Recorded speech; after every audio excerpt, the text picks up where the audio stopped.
this is John Kohler with DiscountJuicers.com. Today I have a very special treat for you. What we're going to do is we're going to go over the Sedona Dehydrator by Trivest. Now the Sedona Dehydrator by Trivest was designed from the ground up to be a dehydrator built and meant for people into the living and raw foods diet. Now how do I know this? Because I had a conversation with the president of Trivest many years ago at the trade show where he asked me, John, what's an appliance that's really needed in the raw foods community? And I said, hey, we need a good dehydrator that's going to maintain temperature and look nice and work well in the kitchen.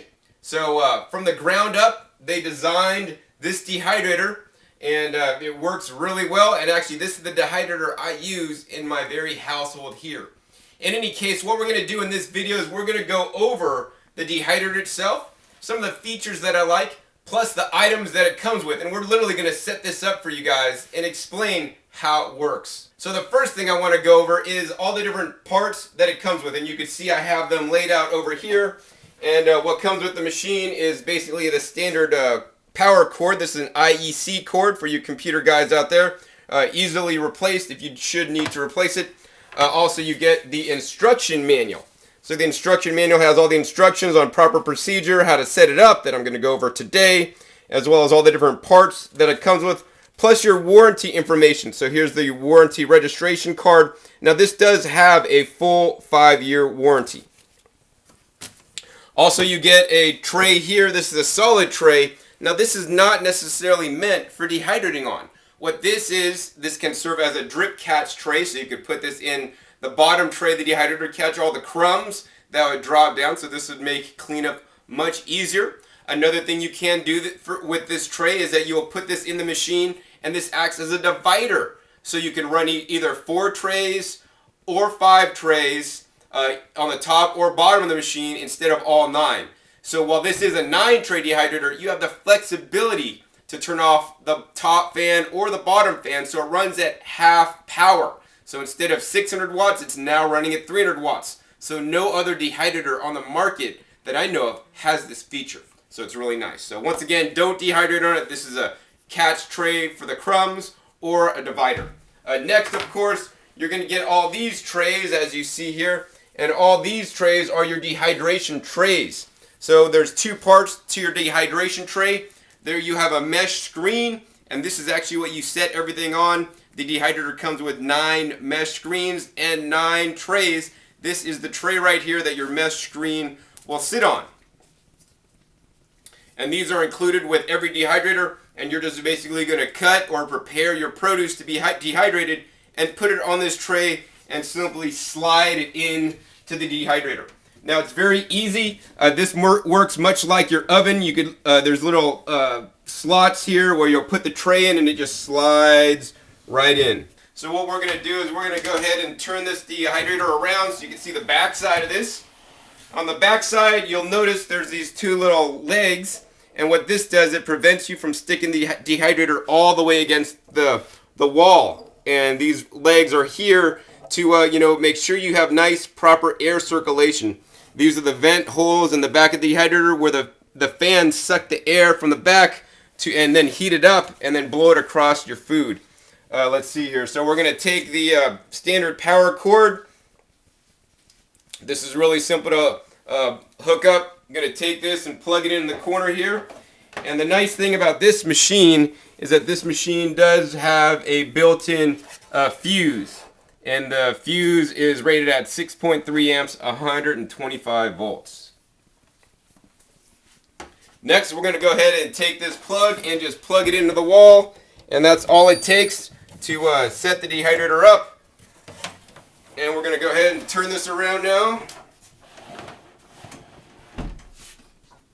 And as you can see on the front panel, it's really nice. It has front controls. So there's a power button on. It's currently on. We could turn it off. So some of the dehydrators have the controls on the back right corner. Now this can be a problem in this instance where you want to put the dehydrator underneath your kitchen cabinets here. The controls would be in the back that you can't easily reach, get to, or adjust as needed. First, what we're going to do is we're going to go over each one of these buttons. So this button here, it simply says F/C. So this button we'll select Fahrenheit or Celsius. So if you are in the United States, you're going to use Fahrenheit unless you're from Europe. But if you're in Europe, you could use Celsius. Basically, you're going to press that and the temperature will instantly change from Celsius to Fahrenheit or vice versa. I'm going to set it to Fahrenheit because that's what we use here in the US. So you can see here on this LED display, now this is an LED display, so it's easily seen at night. If you come into the kitchen late at night and you want to check the temperature or the time left, you'll be able to see that. And the next button here is the set button. Now the set button, if you press it once, it'll cause the temperature LED to flash. And when that flash, that means it's in set mode. So now you'll be able to set the temperature. And by pressing these buttons here, either 10 or 1 will increment the temperature. So if we press the 10 button up, it's going to go to 128. If we press the 10 button down, it's going to go to 118. If we press the 1 button up, it's going to go to 119. And obviously the 1 button down, it's going to go to 118. So you could set this. Let's go all the way to the bottom. Let's see, it goes to, I think, 85 on the low end. And if you want to set it all the way as hot as possible, it'll go up to 155 on the high end. So we're going to go ahead and set this down to what I recommend you set your dehydrator for, which is 118 degrees to keep the enzymes most active. Then we're going to hit the set button again, and then the timer light is going to flash. Now you can see there it says CO. Now what does CO stand for? That means continuous. And this means the dehydrator will run up to 150 hours continuously and turn off when it gets up to 150 hours. If you don't want it continuous, you'll just go over to the buttons again. Once again, 10 up, 10 down, 1 up, 1 down. So we're going to go down, and you can set it from 99 hours to run continuously all the way down to 1 hour. We're going to go ahead and set it for like 24 hours, which is a basic dehydration job. Then we're going to hit the set button. And now the panel stops flashing to let you know that you're nice and programmed and it's all ready to go. Moving down the line here, we have a tray button. As you can see, there's 2 lights with little fans. When you hit the tray button once, one of the lights will go off. So what this means is that the top fan will only run now. If you're running it with the top fan, what you're going to want to do is you're going to take that divider tray that I talked about. And let's go ahead and show you guys the fans real quick. So inside the machine here, you can see the 2 fans. Here's one fan here, and there's a nice solid grate that protects you from putting anything, including your hands, into the fans.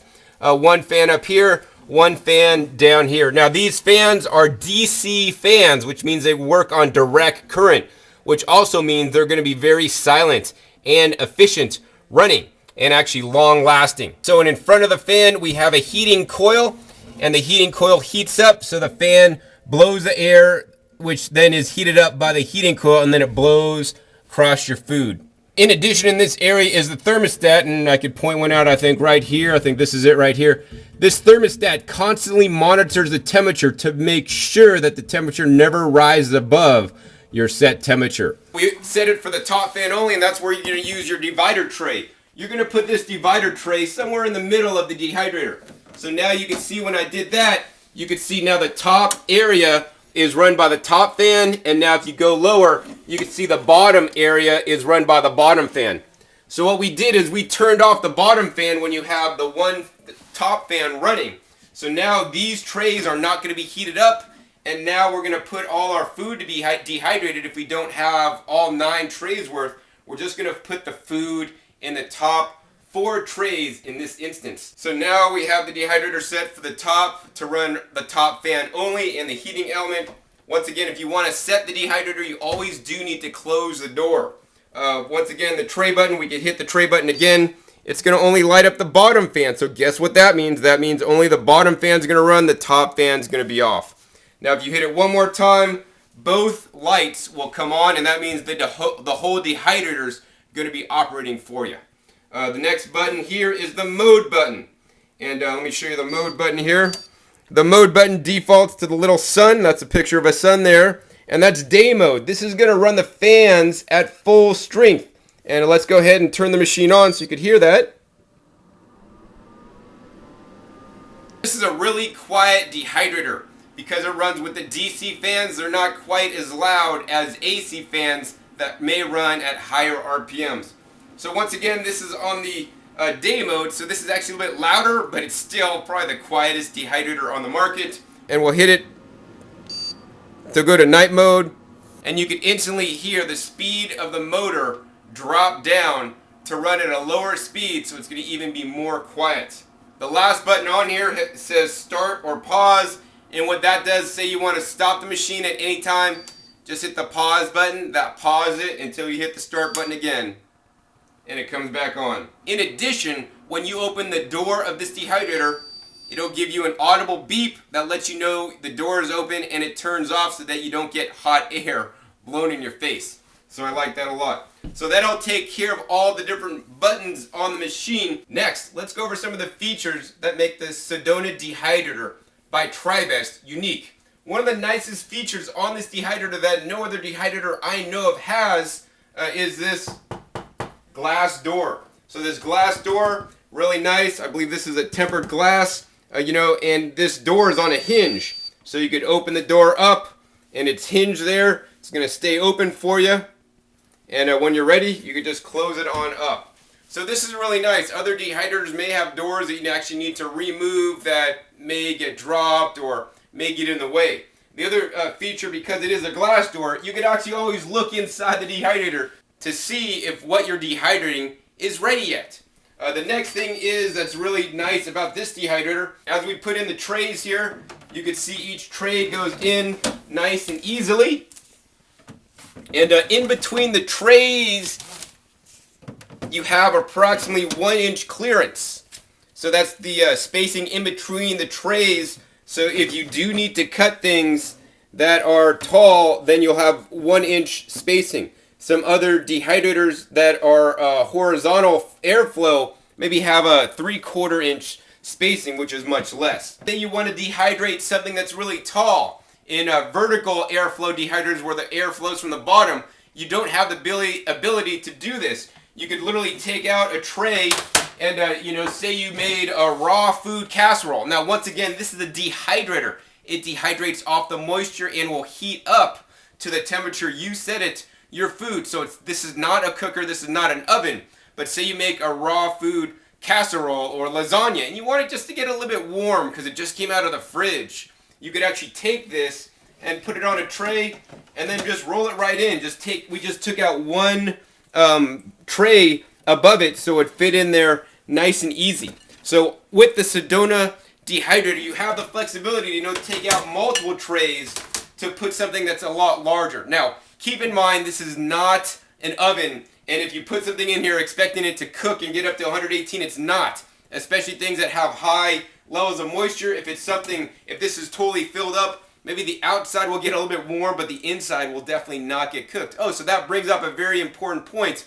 Because this was designed from the ground up for people who are into a plant-based raw and living foods diet, this is not necessarily meant to work on the high end for dehydrating meats. Now, the USDA does state that meat should be pre-cooked before dehydration. So if you want to dehydrate meats to make your jerky in the Sedona, you will need to pre-cook your meats.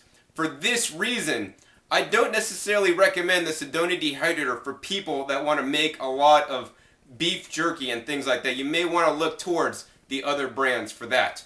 That being said, for people into raw foods, this is the ideal dehydrator because it has the overheat protection feature. That's a groundbreaking feature that has never before been available on any other dehydrator. And let me go ahead and show you more how that works with this little document here.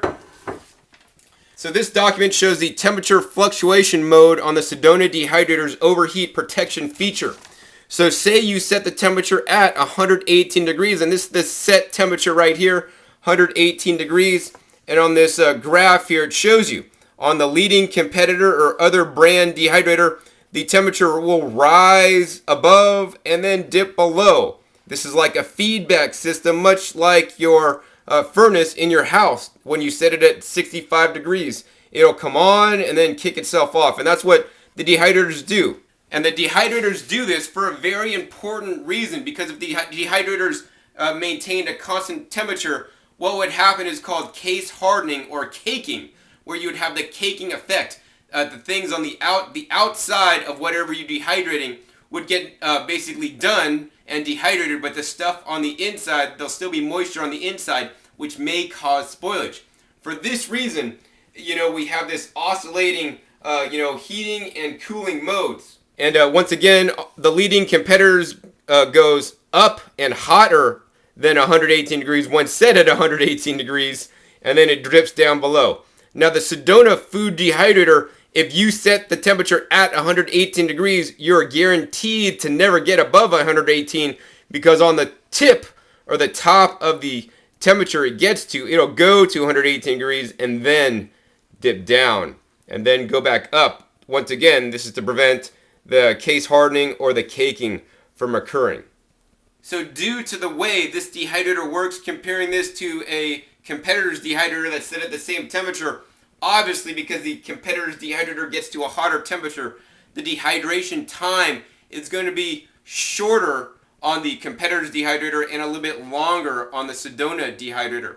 So why does this matter? Well, this matters because, in my opinion, basically the Sedona dehydrator is much like shade drying. So, if you still drink coffee, they shade dry coffee. They don't sun dry it. And, the Sedona dehydrator is more like a shade dryer because it will maintain that constant low raw foodist temperature for a long period of time to allow your foods to naturally get dehydrated, preserving the highest level of nutrients and enzymes in your food. Other dehydrators that may run at a hotter temperature may run for a shorter time, but they may degrade more of the nutrients and vital nutrients and enzymes in the food if you're not careful. So for that reason, I believe the Sedona dehydrator, with its shade drying versus sun drying, is a much better preservation method to maintain the highest level of nutrition. So another feature I like about the Sedona dehydrator is this whole machine is BPA free. So the trays aren't made of BPA, the case is not made of BPA, and some other dehydrators on the market are made of polycarbonate that contains BPA. So once again, the Sedona dehydrator was designed from the ground up for health conscious individuals who are into the living in raw foods lifestyle that don't want BPA in their dehydrator. I want to talk about another accessory that can be purchased in addition with the Sedona dehydrator. As I said before, you get the standard 9 trays. Once again, BPA free. These are made of PP or polypropylene, and the 9 mesh sheets that go on top of the tray. But in addition, you can also purchase the reusable drying sheet. Now this drying sheet is BPA free, Teflon free, and food safe. So this drying sheet, let me go ahead and open this package up here. I'm going to open this up real simple. What these drying sheets are, and this is a package of 3, these are just solid sheets. So instead of using something like a Teflon coated sheet, you could use the polypropylene sheet, solid sheet, and use it in place of the mesh sheet on top of your tray to dehydrate sticky or runny things that would normally drip through the mesh. So I have used these sheets and I can say they do work. You might want to check my other videos for my review specifically of these sheets. But once again, I'm glad that TriBest is making available these sheets if you prefer not to use BPA or Teflon, in your dehydrator to come in contact with your food. Another thing I like about the Sedona dehydrator by TriBest is the packaging it comes in. It comes in actually a nice large size box, and all the padding inside the dehydrator is made of Corapad, or basically cardboard. So some other dehydrators may come with styrofoam, and I want to remind you from an environmental standpoint, styrofoam just does not break down in the environment. But the cardboard that comes with the Sedona dehydrator can easily be composted if you so desire. That being said, in my opinion, it's very important to save the box and all the packing the Sedona dehydrator comes with. Because should you need to send it off for warranty repair, which is once again a 5 years, you should pack it properly in the box it was shipped with to prevent further damage to your dehydrator in transit. So the next thing I'm going to do is I'm going to dehydrate in my Sedona Dehydrator. Depending on the time of year, I constantly have my Sedona Dehydrator running, especially during tomato season or pepper season. I'll be dehydrating my extra tomatoes or peppers. That being said, when you are dehydrating, if you've never dehydrated before, it's very important to slice properly whatever you're dehydrating. So, usually you want to slice it, half inch or actually even quarter inch pieces to dehydrate quicker. The larger you cut pieces of produce to dehydrate, the longer amount of time. Now, some questions I get often with dehydration is, John, how long is it going to take me to dehydrate my apples? Well, it depends on several factors. It depends where you live. If you live in Hawaii where it's nice and humid, because there's humidity in the air, it's going to take a little bit longer to dehydrate. If you live in a place like Las Vegas, Nevada, where the air is really dry and there's not a lot of humidity, it's going to reduce your dehydration time. In addition, it's also going to depend on the water content of the food you're dehydrating. So a tomato that's nice and juicy, that's literally dripping everywhere, has more water in it, and it's going to take more time to dehydrate than, say, some apples that aren't quite as juicy. Another factor that will play into consideration on how long your dehydrator will take is the temperature you set it at. So the hotter you set your dehydrator, the shorter the amount of time. The lower temperature you set the dehydrator to, the longer amount of time. So what I like to tell people is you want to do it by trial and error. You're going to put your stuff in the dehydrator and run it. Check it in 8 hours, check it in 12 hours, check it in 18 hours, and just see when it's done to the level of dryness that you desire. You can take it all out, stop the dehydrator, and you're all finished. In general, I find that most things I dehydrate in the Sedona Dehydrator are done within 24 hours. Now, I'm going to dehydrate in the Sedona Dehydrator, and to make cleanup a breeze, I'm going to grab that solid tray once again, and we're actually not going to use it as a divider or a drip tray at this point. What we're going to use it for is to set up what I'm dehydrating. So we got the solid tray here. We're going to take out a standard tray. And on this standard tray, once again, you have the standard tray here with the mesh sheet. Now, it's very important always to dehydrate on the mesh sheets whenever possible if you have the opportunity, if something won't drip through. If you do use the solid sheets to dehydrate on, it's always going to increase your dehydration time.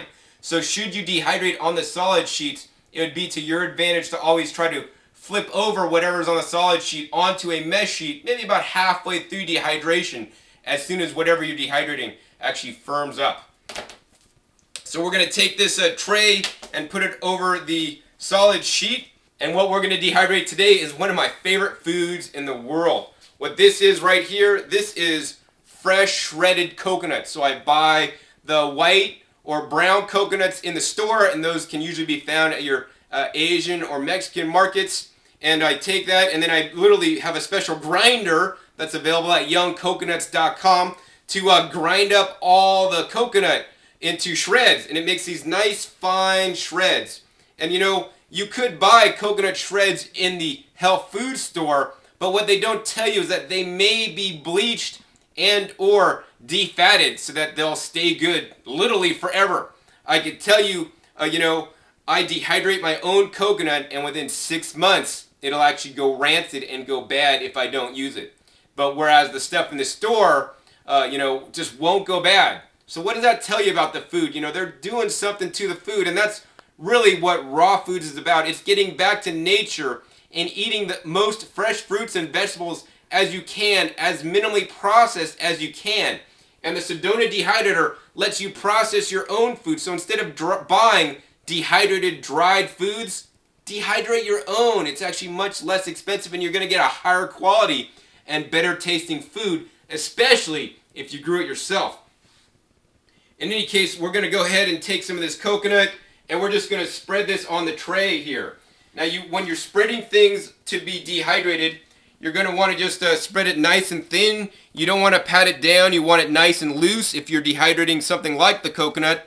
If you do pat it down, you're going to take away the airspace in between, and it's going to take longer to dehydrate. So this is just real simple, real easy. Once again, we have that solid tray below to catch any shreds that actually may be falling out. We don't want to pile up the coconut too tall. We want to maybe keep it to like, I don't know, half inch or so, tall at the highest point. So you can see here I almost have this whole tray filled up with my delicious fresh coconut.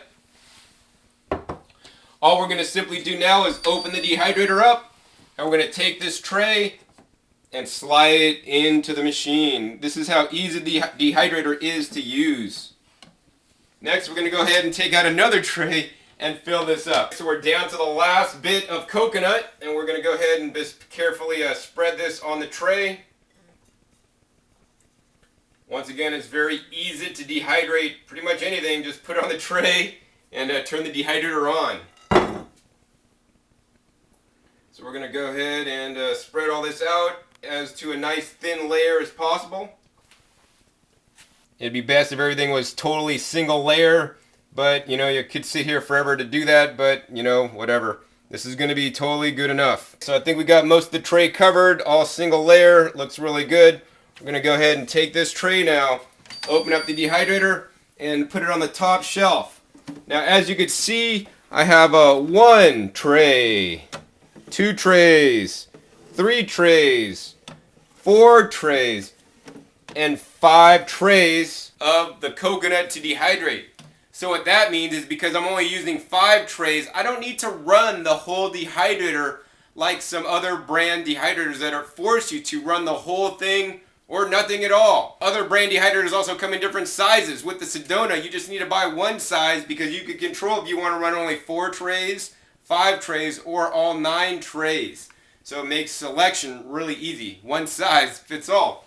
So what we're going to do is we're going to go ahead and take out one of the regular trays, and we're going to go ahead and once again put in our solid tray, which acts as a drip tray, and you can see it caught some of the drips there. And we're going to go ahead and put that in there. And now we're going to go ahead and close the dehydrator and make sure it's set properly. So you can see I'm set to 118 degrees. That's just where I want it. We're set to 24 hours. As you can see on the tray button, both lights are on for the top fan and the bottom fan. And since we have only the top trays full, right up to this point, we have the solid tray, and then we have empty trays down here. We're going to go up to this tray button, and we're going to press it once, and it turns on only the top fan, and now the bottom fan is off. So this will save us half the power. So now we're only going to run with 300 watts instead of 600 watts. So that's definitely really energy efficient and smart. The next button, of course, is the mode, night mode, and day mode. And I would always encourage you to run your dehydrator on the day mode. On the day mode, things are going to dehydrate faster. Of course, in the night mode, it's going to be quieter, but things are going to take a little bit longer to dehydrate because the fans aren't running as quickly. So we're on day mode, top fan only, 118, 24 hours, and we're going to hit the start button. And it just slowly turns on, and this is barely audible. And that's one of the features I really like about the Sedona. Some people are noise sensitive. And with the Sedona, this is probably one of the quietest dehydrators on the market. So now that it's running, all I gotta do is come back and I can just visually look in the trays to see when my coconut is done without actually having to open the door to check it each time and getting a face full of hot air. I hope you've enjoyed learning more about the Sedona Dehydrator by Trivest. This is one dehydrator that'll look great in every kitchen. Once again, my name is John Kohler with DiscountJuicers.com. Be sure to visit DiscountJuicers.com/YouTube for special promotional offers for our YouTube visitors.